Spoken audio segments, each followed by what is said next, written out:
आपकी स्क्रीन पे क्वेश्चन है लिक्विड रेशियो, इसको देख लो सारे बच्चे फटाफट, इसको स्क्रीनशॉट ले लें। तो इसकी हमें रीजनिंग बतानी है।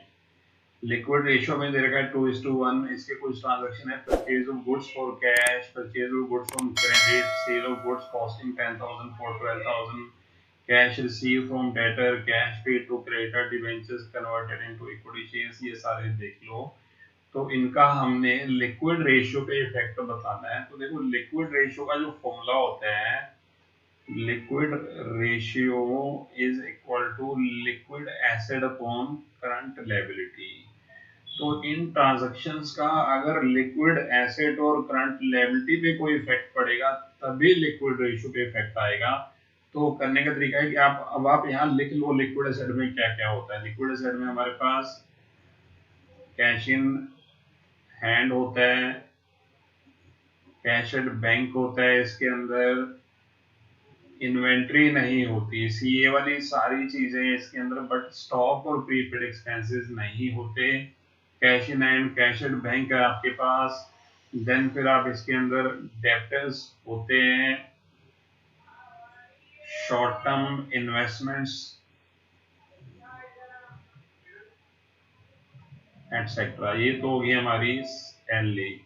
फिर आप सीएल भी लिख लो यहाँ पे। सीएल में क्रेडिटर्स हैं, बिल्स पेबल हैं, आउटस्टैंडिंग एक्सपेंसेस हैं, बैंक ओवरड्राफ्ट हैं और शॉर्ट टर्म प्रोविजंस हैं। कोई भी क्वेश्चन अगर करते हो ना तो पहले उसका फॉर्मूला अच्छे से लिख लो, फिर चेक करते रहो क्या क्या इफेक्ट आएगा, उस हिसाब से फिर हमारा क्वेश्चन होता चला जाएगा।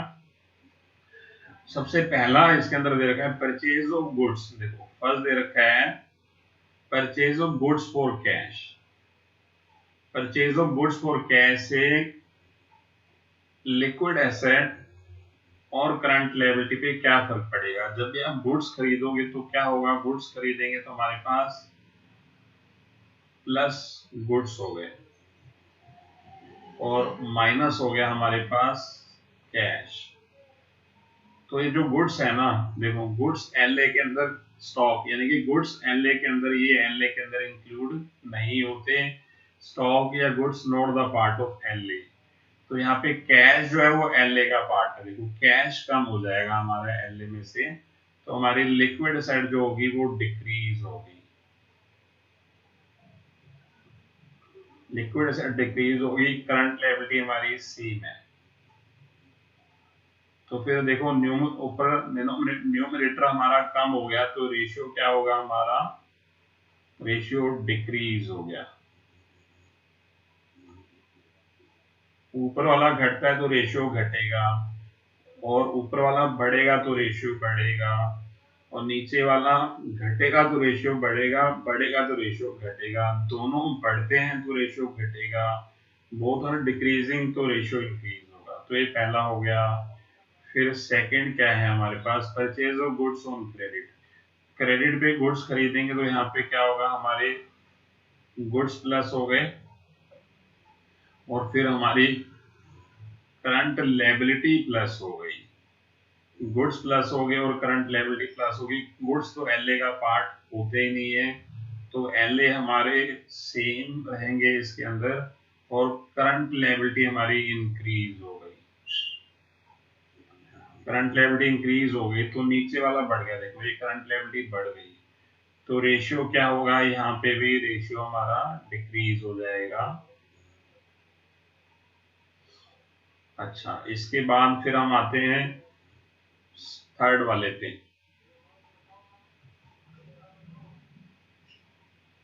थर्ड वाला क्या है हमारा, this is first and this is second. Third वाला क्या है, sale of goods costing 10,000 for 12,000। हमने गुड्स बेचा 10,000 का गुड्स, हमने 12,000 पे सेल करा, तो हमारे पास क्या आएगा, कैश बढ़ गया। कैश हमारा 12,000 से प्लस हो गया, और गुड्स हमारे जो है वो चले गए कितने से, 10,000 से।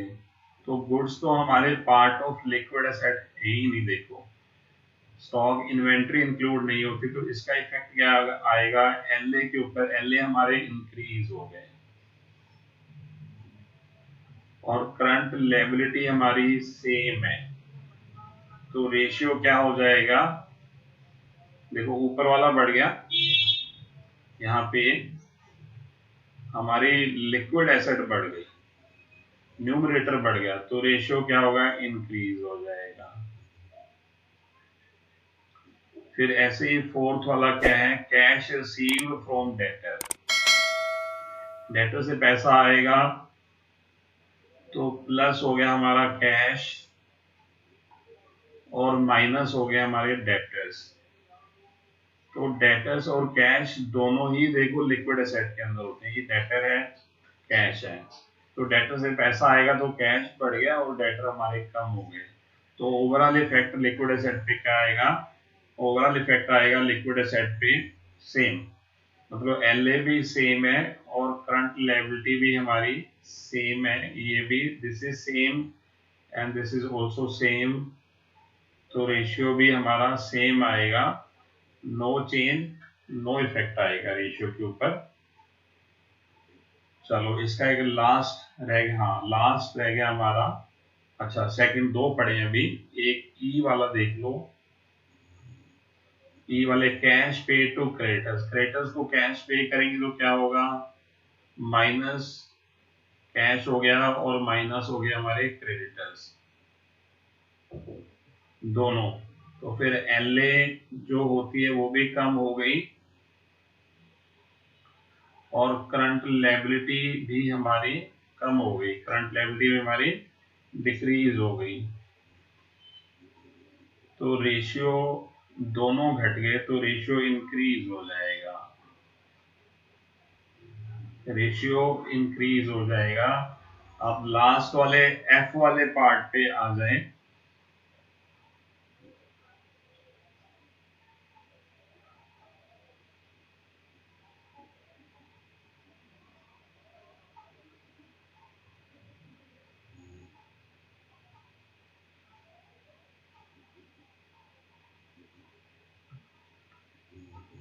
Last debentures converted into equity share, तो जब डिवेंचर्स इक्विटी शेयर में कन्वर्ट हो जाएंगे, तो जब भी डिवेंचर्स हमारे पेबल होते हैं, रिडीमेबल होते हैं, तो फिर वो करंट लायबिलिटी में कन्वर्ट हो जाएंगे, हमारे डिवेंचर्स कम हो गए,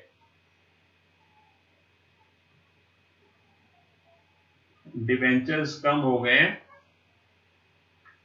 और प्लस हो गए हमारे इक्विटी शेयर, इक्विटी शेयर हमारे प्लस हो गए, डिवेंचर हमारे हो गए कम, तो इसका क्या इफेक्ट होगा, ओवरऑल जो इफेक्ट आएगा, डिवेंचर्स तो एज अ करंट लायबिलिटी हो गई, तो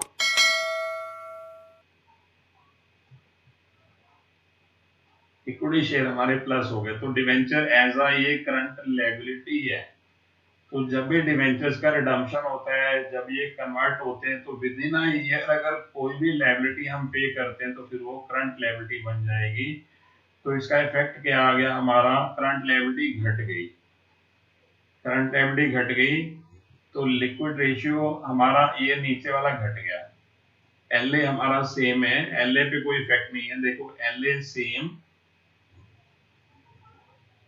और करंट लायबिलिटी हमारी डिक्रीज हो गई, न्यूमरेटर कम हो गया, नीचे वाला कम हो गया, तो रेशियो पे क्या इफेक्ट आएगा, रेशियो हमारा इंक्रीज हो जाएगा,